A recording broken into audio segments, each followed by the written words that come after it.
এটা সম্পদ আৰু এইবাৰ গণতান্ত্ৰিকভাৱে শান্তিপূৰ্ণভাৱে হ'ব লাগে ৰাজহুৱা সম্পত্তি ধ্বংস কৰি ভাঙি চিঙি তেনেকুৱা ধৰণৰ প্ৰতিবাদ কৰা সেইটো অগণতান্ত্ৰিক বেআইনী কাম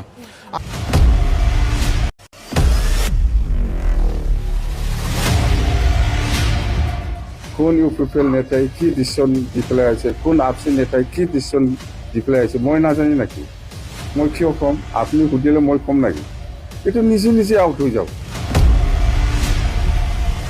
नोंथांमोननि बिमा बिफानाव खनसे सों बा नोंथांमोननि आबै आबौमोननाव सोंदो सेक्रेटारियाव हाबनो मोनला जोङो सिफायनोसै दिनै बाजेट विन्टार बाजेट सेसनाव प्रमद बर' बिथाङा मानो एसेम्ब्लियाव बाहागो लाहैलिया नाव मोननायावबो आथिं होयो बेलेन्स खालामनो नागिरो जे आङो नोंजोंबो दं नों देरहायोबा नोंजों जागोन नों देरहायोबा नोंजों जागोन बिमा बिफायाबो खौरां मोनाखै जाहैदों खायसेया जे बेफोरबायदि धरनायावहाय जोंनि फिसाला फिसाजोआ बाहागो लाहैगोन दा बाथ्राया बिसो जे नोंथांमोना दिनै सल'बाथा थियरिटिकेल मोनसे कनसेप्टजों दिनै माइन्डसेटखौ सा साज्रांनो BTC खौ आन्दलनजों मोनदोंमोन होननानै सानबाल' जानाय आन्दलन जिथु होनबोबाय थादोंमोन दिनै खालाममारबाय असान्ति खालामगोन होनदोंमोन दिनै असान्ति जाफिनबाय रेकर्ड लाखिनोमोनब्ला नोंथांमोना थांनानै दिसपुरावसो एटाक खालामहैनांगोन 2010 निफ्राय जे बिथाङा मोनसे आफादगिरि महरै सालायबोदोंमोन बिथांनि फेसआव जाय आन्दलनखौ आंनि आंगो होननानै बिराद सानोना बिथांमोना बुजिनाय नङा माने बे मा जेननायनि प्रतिशोध लानायसो नङामोन थोंजोङै बेवहाय सोर पार्टिया जेन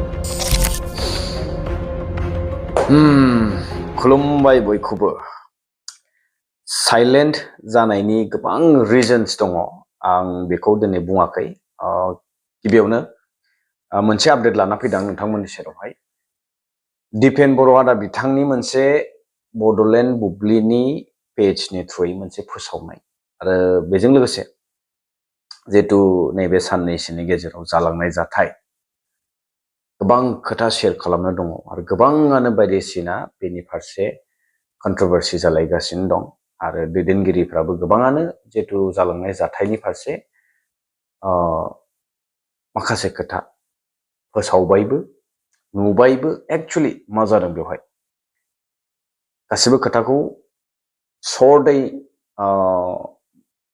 क्लेरिफिकेसन होनो गोनां दं बेनि सिगां दिपेन बर' आदाया मा लिरदों आं बेखौ नोंथांमोननो फोरमायनो लुबैयो आंखौ मुं सुनानै आरो गुबुन हारिनो थुनज्लायनानै सोरहाबा राजखान्थियारि मुलाम्फा लानो नागिरदोंब्ला बियो सहायथावै दुखुनांथाव होननानै बुंदों दा गिबियावनो आं मोनसे आपडेट बा मोनसे खावलायनाय राजखान्थियारि लोब्बा लानानै मुलाम्फा लानो नागिरै बाथ्राया गिबियावनो दिपेन बर' आदा नोंथांनो बे बाथ्राखौ लिरनाया समायाखै मानो होनना बुङोब्ला नोंथाङा दिनै 5 बोसोराव जाखिनि 5 बोसोरल' होनला आङो 2020 मायथाइनिफ्राय जे नोंथांजों प्रमद बर' आदा बिथांजों सानैनि गेजेराव जि मोनसे रिलेशनजों नोंथांमोना उन सिगाङै माने खारफाग्रा सानैबो ज'है फेबिक्विक बायदि सिथाबग्रा दा नोंथांमोननि बेवहाय राजखान्थियारि मुलाम्फा लानो नागिरदोंब्ला बियो सहायथावै दुखुनांथाव होननाय बाथ्राया लाजिनो ओंखारबाय जों बे लाइनखौ जे लिरदों लाजिनोसो ओंखारबाय जिहेतु थांनाय जे जाथाय बेवहाय मा नुखो जोङो फोरमाना मा फैखो इनोसेन्ट होननानै बुंगोन आं बेसारा इउनिभार्सिटिनि फरायसा फरायसुलि बिनानाव फंबायमोना हयथ' बिथांमोना दिनै बहुद खोथा मोनथियाखै बा मोनथिदोंब्लाबो बिथांमोना जिहेतु मोनसे मा होनो बिदिखौ सोरनिबा बुंनाय सोरनिबा खोन्थानाय सोरनिबा थिननायजोंसो बिथांमोनाबो दिनै ओरै थोरै जाबाय होननानै मोनसे गोसोआवहाय बे टिनेजार टाइमावहाय बेखिनि टाइमावहाय इउथ स्पिरिट जे मोनसे थायो दा बेवहाय जोङो सानस्लाबनो हाया बुजिस्लाबनो हाया नंगौ दा बेवहाय डिसिसनफोरा हरखाबै मा एक्सन खालामनो थांदोंमोन मा रिएक्सन जाबोखो बेफोरबायदियावहाय गोनो गोथो जायो खिन्थु मोजां डिरेक्सन बा मोजां लामा जुदि बिथांमोना जे नलेज फेस्टिभेल खुंबाय थायो बेफोरजों एसेबो गियान मोनथारासै नामा नुदों सानैसो उन्दै उन्दै बिनानावमोना दा उन्दै उन्दैना बेसेबां मिथिया आरो गोबाङानोथ' भटार्सबो नंबावा बेफोरबायदिबो दङ गुदि बिजौ एख' मोनथिया ओरैबायदि सोदोब बाहायदों दा आं निजेनो बुंनो लाजिदों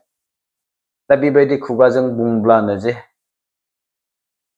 मोनसे ग्रुपाव फैनानै जानला मेनला खुगायाव जि फैदों सालायाव जि फैदों बुंब्रलाबायनाया बे बिराद गोरोन्थि आरो जाय लिडार दैदेनदों बिदिखौ हमथानो हायिया मोनसे लिमिटेसन गैयि सिमा बारनानै बारगा खामानि मावनाया जोबोद गोरोन्थि जादों थ' पइन्टआ बेसो हु एक्सुवेलि प्रटेस्ट खालामनायमोन बेवहाय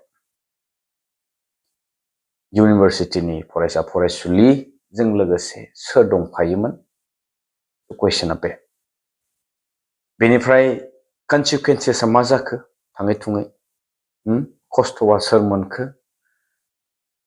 आरो प्रटेस्टखौनो खालामथारनो मोनब्ला जि एक्टिभिटि बिथांमोना मावलांबाय सेक्रेटारियेट बिटिसि मोनसे गोबां गोलाव सम आन्दलनजों जुजिनानै मोनबोनाय सेक्रेटारियेटआव ओरैबायदि एटाक खालामनाया मोनसे लुखानानै गालांनाय मोनसे प्रपार्टि निजेनि सम्पदखौ धंस' खालामनाया बेखौ सोरजिनायावहाय बेसेबां जि दुखु खस्थ' जारला सहायनांदोंमोन फंबायमोन बिनानावमोन नोंथांमोननि बिमा बिफानाव खनसे सों बा नोंथांमोननि आबै आबौमोननाव सोंदो बे बिटिसिनि थाखाय सोर साबैसेया खस्थ' जायाखैमोन दा बाथ्राया बिसो जे नोंथांमोना दिनै सल'बाथा थियरिटिकेल मोनसे कनसेप्टजों दिनै माइन्डसेटखौ सा साज्रांनो बिटिसिखौ आन्दलनजों मोनदोंमोन होननानै सानबाल' जानाय नङा बेवहाय जाखिनि खोथा आं दिनै खुगाजों फोरमायजोबनो हायाखै बा लेखाजों नोंथांमोना फरायनानै बुजिजोबनो हायाखै बेनिख्रुइ 2 गुन खस्थ' दुखु सहायनांदोंमोन जाय खोथाखौ आं नैबे 10-15 मिनिटनि भिडिअजों फोरमायजोबनो हानाय नङा नोंथांमोना बेखौ खै मिनिटनि गेजेरावनो किसु मिनिटनि गेजेरावनो नोंथांमोना धंस' खालामनायनि मोनसे लामाजों थांबायमोन दुखुनांथाव जादों आरो रेकर्ड लाखिनोमोनब्ला नोंथांमोना थांनानै दिसपुरावसो एटाक खालामहैनांगौमोन जिहेतु एनअसि होनाय होयिजों इसिबां गिदिर हुलुस थुलुस खालामनांगौ गैया बेजों मा बुजिदों जोङो थांनाय 5 बोसोरनिफ्राय बे जिथु प्रप'ज अलरेडि जाखाबाय थादोंमोन बै समाव गोलाव समनि गेपआव इउपिपिएल पार्टिया थोंजों एबसुजों इउपिपिएलजों ज'है सरखार सालायदोंमोनब्ला वाइ 8 एमएलएस 8 एमएलए मानो खनसेबो आवाज दैखांनो हादिया राज्य सभानि एमपि लक सभानि एमपि माने बिथांमोना बेनि फारसे खनसेबो अपोज खालामनो हादिया जेब्ला बिपिएफ गभर्नमेन्टआ अपोजिशनाव दंमोन जों खोनादों नोंथांमोनाबो खोनादों दाबो दङ रेकर्ड जे एक्जिस्टिं ट्राइबेलफोरखौ खुनु खहा खालामालाबासे जुदि बेवहाय सोरनोबा एसटि होफिननो नागिरदों बेलेग केटेगरि हिसाबै अब्ला जोंहा आपत्ति गैया होननानै सोर बुङाखै बयबो बुंदों आरो 2006 बेवहाय जितु पेज मोनसे फोसावजागासिनो दं मानव गेदेर जोंहा रोंगोरा बिथाङा बै समाव आफादगिरि महरै कच राजबंशी बिथांमोनजों मोनसे टकनि गेजेरजों मा एग्रिमेन्ट खालामनायमोन बेफोरबो सोंथि। दा जियानो हक संबिधान मथे जाखिनि बिथांमोना मोनथाय मोननो गोनां बेखौ बिथांमोना लांगोन। बेवहाय पलिटिकेलि लाबालाब लादों होननाय बाथ्राया दिपेन बर' आदा नोंथांनि जि दिनै मोनसे लाइन सिरि फोसावनाय बे मिलायाखै, गोरोबाखै आरो बेखौ जोङो नायनानै लाजिनायसो मोनदों। जिहेतु पलिटिकेलि मुलाम्फा लाबालाबखौ नैबे लास्ट मोमेन्टआव मानो खालामो? जेब्लायबो इलेक्सन, आसाम एसेम्ब्लिनि इलेक्सन फैगासिनो दंखायसो दिनै 5 बोसोराव साइलेन्ट गोमानानै थाबाय बहाबा दिनै अकस्मात मा पइन्ट मोनसे मोनखो हुलुस थुलुस परिबेस खालामफिनबाय, दिनै असान्ति सृष्टि खालामफिनबाय आरो बेखौनो बै समाव बुंफिनबावसिगोन नामा? हाग्रामा सरखारनि समाव सेक्रेटारियेटआ ओरै थोरै बायफ्ले जिफ्ले जादोंमोन, दावराव दावसि जादोंमोन थासारिफोरा। दिनै दावराव दावसि थासारिखौ सोर खालामखो? सोरनि नेतृत्वआव दिनै दावराव दावसिया जाखो? बेनिफ्राय गभर्नमेन्टआ उनावहाय दुसि जानोसै। बिदि गियानजों नोंथांमोना दिनैनि जोंनि उन्दै उन्दैनि फंबाय बिनानावमोनखौहाय बेबायदिसो गियान सोदों नामा? बिमा बिफायाबो खौरां मोनाखै जाहैदों खायसेया, जे बेफोरबायदि धरनायावहाय जोंनि फिसाला फिसाजोआ बाहागो लाहैगोन, जोंथ' बिदि जोंनाव कनसेन्ट लायाखै बा जों मोनथियाखै, बेफोरबायदिबो खौरां फैगासिनो दं। दा बे भुला सोरनि? उइदाउट गार्जेनफोरनि कनसेन्ट गैयाजासे मोनसे अगणतान्त्रिक जितु आन्दलननि प्रसेस्टा, बुफाय सिफाय दैदेनगिरिफोरखौ मर्यादा होनो रोङै, जानला मेनला रायदलाबायनाय, खुगायाव जा फैदों बेखौनो बुंब्रलाबायनाय, अयथासार, जोबोद अयथासार जादों। बे मोनसे प्रमद बर' बिथांनि समनिफ्राय आन्दलननि जे फेज मोनसे 2010निफ्राय जे बिथाङा मोनसे आफादगिरि महरै सालायबोदोंमोन, बिथांनि फेजआव जाय जाय आन्दलनखौ आंनि आंगो होननानै बिराद सानोना, बिथांमोना बुजिनाय नङा। प्रमद बर' बिथांनि फेजनिफ्राय जाय आन्दलनखौ आंनि आंगो होननानै सानदों, बिथांमोना बुजिनाय नङा। बिथांमोना बुजिगोन जायफोरा बेनि सिगांग्रो नुबोदोंमोन, प्रेक्टिकेलि मोनथिबोदोंमोन, बिथांमोनासो बुजिगोन। दिनै होसिख्रावनानै मोनसे ग्रुपआव थानानै सैमा फालोआ जेरै सोंखावलाबायोना, बेफोरबायदिसो दिनै मोनसे नुदों। बेसलेस बेफोरबायदि मोनसे। स' बेवहाय फरायसा फरायसुलिफोरनि खुनु गोरोन्थि गैया, बेवहाय दैदेनगिरिफोरनिसो गोरोन्थि दङ। बिथांमोना मा सिस्टेमजोंहाय खारदों बुजिना मोनाखै। दिनै 5 बोसोरा सिरि थानानै हरखाबै दिनै अकस्मात बेफोरबायदि हुलुस्थुल परिबेक खालामनाय आरो खालामनायनि सिगांग्रो वार्निं होखालायनाय जे आन्दलनजों खालामफिनगोन, माने बे मा जेननायनि प्रतिशोध लानायसो नङा होमबा? थोंजोङै बेवहाय सोर पार्टिया जेनदों?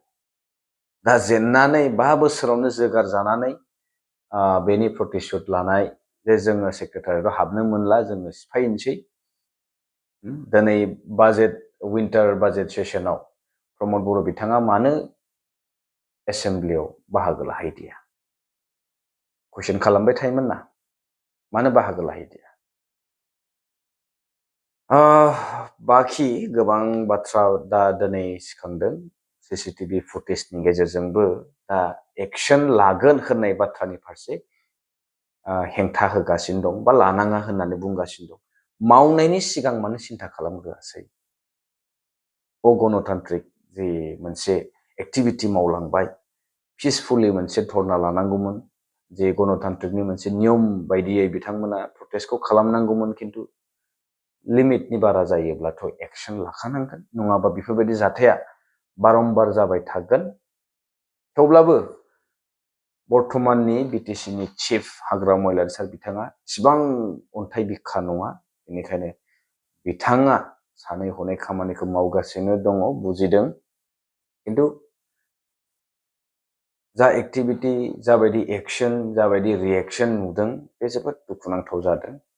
दिनै बयबो सोंखारिदों जे बे जाथाया दिनै सोरनि दैदेननायाव जादों। दा मोनथिया नङा, बयबो मोनथियो।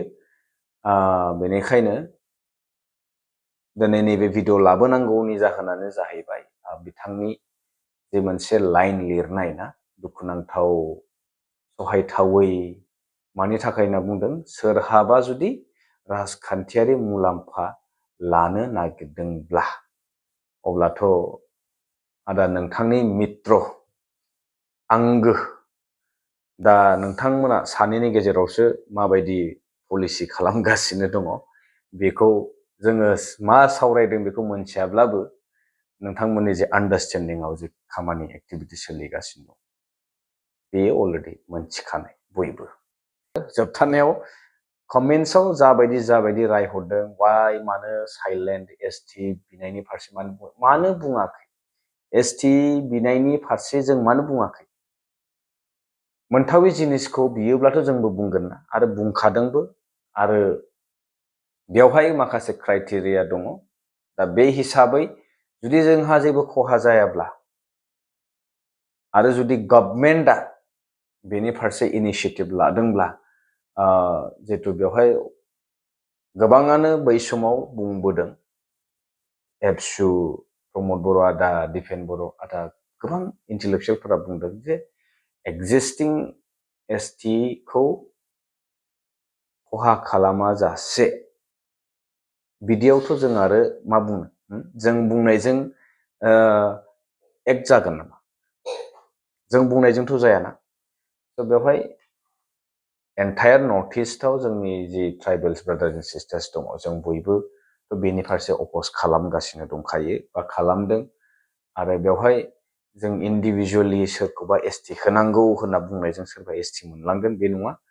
जुदि बिथांमोना एसटिनि क्राइटेरिया फुलफिल खालामोबा बिथांमोना मोनगोन, जुदि बिथांमोना एसटिनि क्राइटेरियाखौनो फुलफिल खालामनो हायाब्ला अब्ला बबे संबिधाननि गेजेरजों बिथांमोना एसटिखौ मोननो हागोन, नोंथांमोना सानना नायदो।